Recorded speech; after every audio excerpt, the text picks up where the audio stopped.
एक बौद्ध भिक्षुक भोजन बनाने के लिए जंगल से लकड़ियां चुन रहा था कि तभी उसने कुछ अनोखा देखा। कितना अजीब है ये, उसने बिना पैरों की लोमड़ी को देखते हुए मन ही मन सोचा।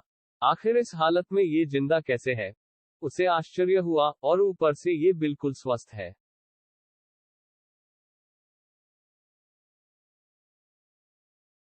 वह अपने ख्यालों में खोया हुआ था कि अचानक चारों तरफ अफरा तफरी मचने लगी। जंगल का राजा शेर उस तरफ आ रहा था। भिक्षुक भी तेजी दिखाते हुए एक ऊंचे पेड़ पर चढ़ गया, और वहीं से सब कुछ देखने लगा। शेर ने एक हिरन का शिकार किया था और उसे अपने जबड़े में दबाकर लोमड़ी की तरफ बढ़ रहा था, पर उसने लोमड़ी पर हमला नहीं किया बल्कि उसे भी खाने के लिए मांस के कुछ टुकड़े डाल दिए। ये तो घोर आश्चर्य है, शेर लोमड़ी को मारने की बजाय उसे भोजन दे रहा है। भिक्षुक बुदबुदाया, उसे अपनी आंखों पर भरोसा नहीं हो रहा था, इसलिए वह अगले दिन फिर वही आया और छिपकर शेर का इंतजार करने लगा। आज भी वैसा ही हुआ, शेर ने अपने शिकार का कुछ हिस्सा लोमड़ी के सामने डाल दिया। ये भगवान के होने का प्रमाण है, भिक्षुक ने अपने आप से कहा।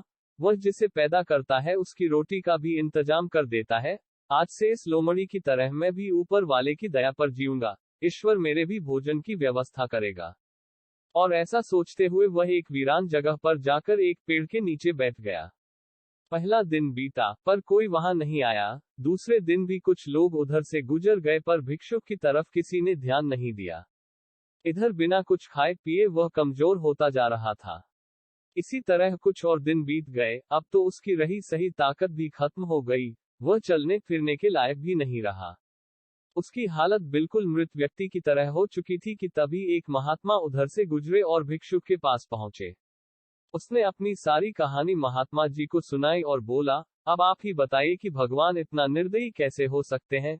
क्या किसी व्यक्ति को इस हालत में पहुंचाना पाप नहीं है? बिल्कुल है, महात्मा जी ने कहा, लेकिन तुम इतना मूर्ख कैसे हो सकते हो?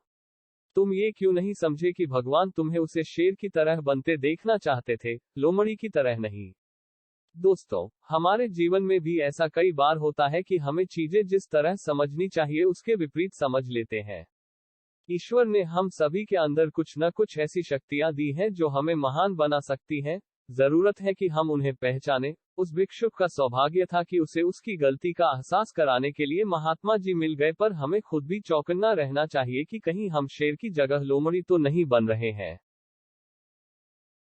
अगर आप इसी तरह की और वीडियो देखना चाहते हैं तो इस चैनल को लाइक और सब्सक्राइब करें।